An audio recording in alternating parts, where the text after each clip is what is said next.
विदेश नीति के मामलों में अक्सर कहा जाता है कि सरकारें किसी भी पार्टी की क्यों ना हो, उनकी विदेश नीति एक समान ही रहती है, उसमें कुछ ज्यादा परिवर्तन नहीं आता है।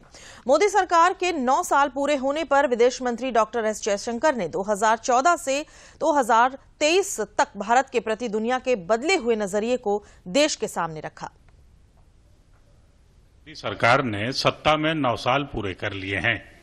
सरकार की 9 साल की उपलब्धियों को लेकर तमाम केंद्रीय मंत्री लगातार प्रेस कॉन्फ्रेंस कर रहे हैं और जनता को सरकार के कामों की जानकारी दे रहे हैं।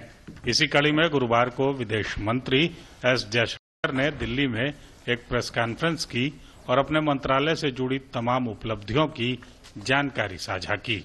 विदेश मंत्री ने कहा कि पिछले 9 सालों में भारत की विदेश नीति में कई सकारात्मक बदलाव हुए हैं और दुनिया, विशेष रूप से ग्लोबल साउथ, भारत को एक विकास के भागीदार के रूप में देखता है। उन्होंने कहा कि आज भारत की दूसरी छवि एक आर्थिक सहयोगी की है। Large part of the world today sees us as a development partner, not just as a development partner who lives up to what Prime Minister enunciated as the Kampala principles, which is we do with our partners what is their priority.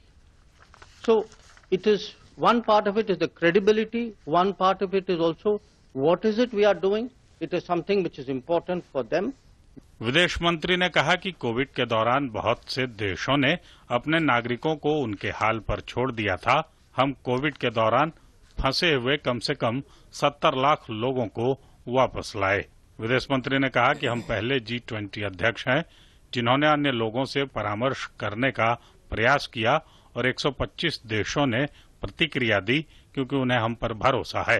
रूस Ukraine युद्ध से भारत रूस के संबंध पर पड़े प्रभाव पर विदेश मंत्री डॉक्टर एस जयशंकर ने कहा कि 1955 के बाद से विश्व में बहुत कुछ हुआ, लेकिन हमारा और रूस का रिश्ता स्थिर रहा है।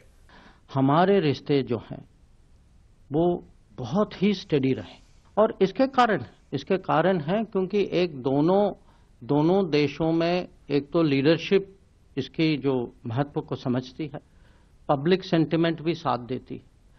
हम दोनों के यहाँ ये समझ है कि हम दोनों बड़े यूरेशियन देश हैं, पूरा यूरेशिया की स्टेबिलिटी एक किस्म से हम पे निर्भर है, हमारे रिश्तों पे निर्भर।